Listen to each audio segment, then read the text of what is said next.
우리 역사를 사랑하시는 대한민국 국민 여러분들 안녕하십니까? 설민석입니다. 이번에는 남한산성이라는 영화를 통해서 여러분들을 찾아뵙게 됐습니다. 남한산성은 1636년 병자호란의 중심 무대가 된 장소인데요. 자, 그럼 영화의 배경이 된 병자호란은 과연 어떤 사건이었는지 지금부터 살펴보도록 하겠습니다.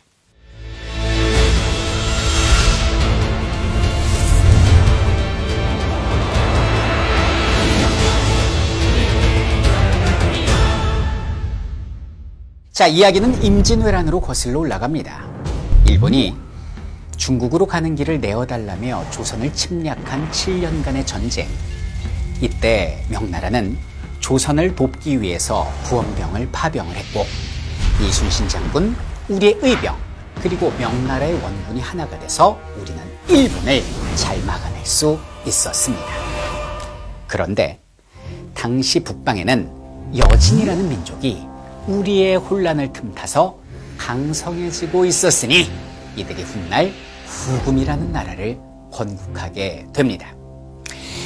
여진족의 후금은 임진왜란이 끝나고 명나라가 약해진 틈을 타서 명나라를 공격을 하게 됩니다. 자, 이에 명나라는 조선에 구원을 요청했지만은 당시 왕이었던 광해군은 명과 후금 사이에서 균형을 지키는 중립 외교를 실시하게 됩니다. 그러나 광해의 중립 외교를 비판했던 세력이 광해군을 내쫓고 새로운 집권 세력으로 등장했으니 바로 인조 정권인 것입니다. 후금은 자신들과 좋은 관계를 유지했던 광해군을 내쫓았다라는 명분으로 조선으로 쳐들어오는데요. 이것이 바로 정면연의 오랑캐들이 일으킨 난 정묘호란이 되겠습니다. 후금은 빠른 기동력을 자랑하는 기병부대였기 때문에 우리의 왕을 사로잡고자 단 10일 만에 평양으로 진격해 들어왔는데요. 우리의 왕은 강화도로 급히 몸을 숨긴 것이지요. 그리고 평안도에서 우리의 관군과 의병 격렬하게 저항을 했고, 더군다나 후금은 아직 명과 전쟁 중인 상황이었기 때문에 주춤거릴 수밖에 없었던 거죠. 결국 후금은 우리 조선에게 우리를 형님의 나라로 불러준다면 돌아가겠다라고 이야기를 했고, 결국 형제의 맹약을 조선이 받아들임으로써 정묘호란은 마무리되게 됩니다. 그렇게 약 10년이 흐르게 됩니다. 그동안 명나라는 더욱더 약해지고 후금은 더욱더 막강해지게 됩니다. 이런 상황에서 당시 후금의 우두머리였던, 즉 칸이었던 홍타이즈가 자신을 황제로 높이고 국호를 청나라로 바꾸려고 합니다. 그리고 이참에 우리 조선에게도 관계의 재정립을 요구하게 되는데요. 자신들의 후금을 형님의 나라가 아닌 아버지의 나라라고 불러달라고 요구를 한 것입니다. 이후에 청나라는 수차례 집요하게 군신관계를 요청했지만은 계속해서 조선은 이에 대해서 답하지 않았습니다. 자, 청나라의 홍타이즈는 분노 게이지가 머리 끝까지 올라가게 되고 조선의 최후 통첩을 날리게 됩니다. 세자를 인질로 보내고 우리를 아버지의 나라, 임금의 나라로 섬기라는 것이었습니다. 자, 이 상황이 이쯤 되니까 당시 조정의 의견은 둘로 나뉘게 되는데요. 일단은 청과 좋은 관계를 맺어서 훗날을 도모하자라는 화친을 주장한다 주화파. 뭔 소리냐? 아직 명나라가 살아있는데 어찌 오랑캐와 군신관계를 맺는단 말인가? 화친을 배척한다 척화파로 나뉘게 됩니다. 당시 왕이었던 인조는 고민 끝에 척화파의 손을 들어주게 되고 조선은 청나라의 전쟁을 준비하게 됩니다. 이것이 병자호란의 시작이었던 것입니다.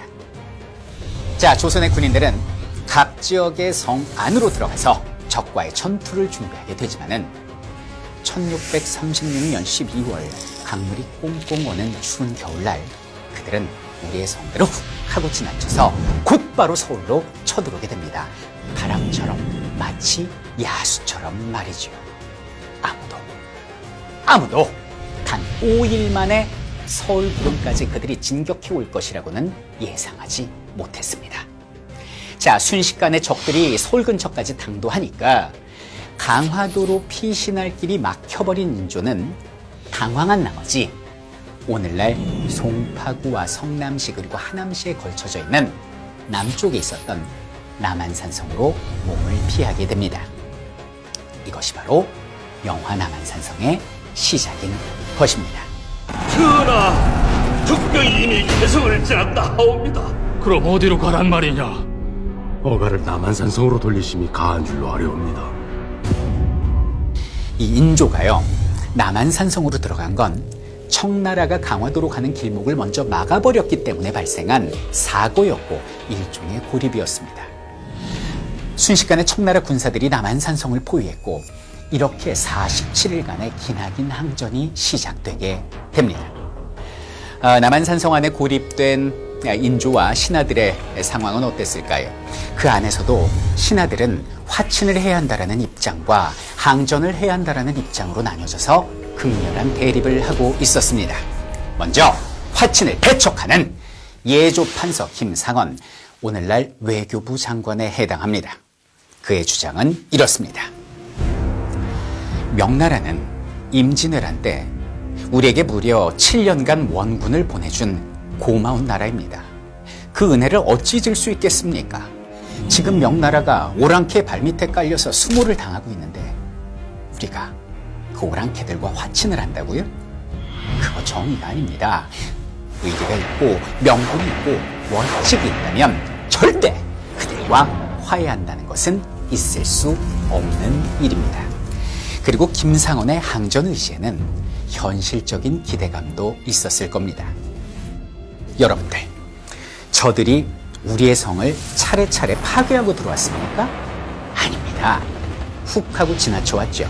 그러니 전방에 있는 우리 성의 군사들이 성 밖으로 나와서 적의 보급로를 끊어줄 것이다.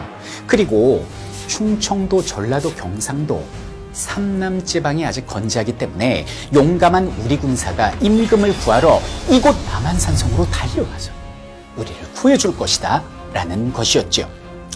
자, 그리고 중국 명나라가 또 구원병을 보내서 우리를 도와주지 않을까라는 기대감도 있는 상황이었습니다.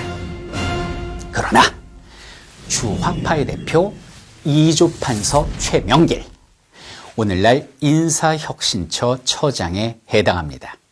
그 당시는 장관급이었죠. 자, 그의 의견은 달랐습니다. 명나라요, 고맙죠. 은혜 잊기 어렵습니다. 하지만 의리를 지킨다는 것은 사람과 사람 사이의 도리이지 국제관계에서는 적용할 수 없는 것입니다. 임금이 살아야 백성이 살 수 있고 백성의 삶이 평안해야 군나를 동할 수 있는 것 아닙니까? 이것이 정의입니다. 눈앞의 지옥은 견딜 수 있고 영원한 죽음은 이겨낼 수가 없으니까 성 밖으로 나가서 항복해야 한다 라는 맥락의 주장을 하게 됩니다. 최명길의 주장처럼 우리의 현실은 냉혹했습니다. 당시 조선의 원군이 남한산성 근처로 오기는 옵니다. 하지만 4만 명의 조선군이 고작 청나라의 기병 300명한테 패배를 하게 됩니다. 각 지역에서 올라온 조선 군인들이 승전보를 올리지도 못하고 족족 깨지게 되죠. 자, 이런 상황에서 청나라 황제 홍타이즈가 30만 대군을 이끌고 조선으로 들어왔다는 소식이 전해집니다. 인조와 대신들도 더 이상은 버틸 수 없다는 판단을 하게 되고 인조는 임금의 옷을 벗고 죄인의 신분으로 푸른색 옷을 걸친 채 성 밖으로 나오게 되지요. 이 땅에 수많은 전쟁이 있었지만은 우리의 백성을 대표하는 왕이 다른 나라 왕에게 머리를 조아리는 일은 처음이었습니다. 나라를 살리고자 하는 마음은 하나였지만 서로 다른 신념을 가지고 있었던 최명길과 김상원. 절체절명의 위기 속에서 특단 결단의 결정을 내려야만 했던 인조. 이 세 사람의 숨막히는 갈등을 영화 남한산성은 긴장감 있게 그려내고 있습니다. 이 땅에는 찬란하고 빛나는 역사도 있었지만 이토록 가슴 아픈 역사도 있었습니다. 이 역사를 교훈 삼아서 다시는 같은 일이 반복되지 않도록 우리 모두 관심을 가져야겠죠. 그 당시 최고 결정권자는 인조 한 사람이었지만 오늘날의 최고 결정권자는 5천만 대한민국 국민이기 때문입니다. 나를 성 밖으로 나오라고 하는구나.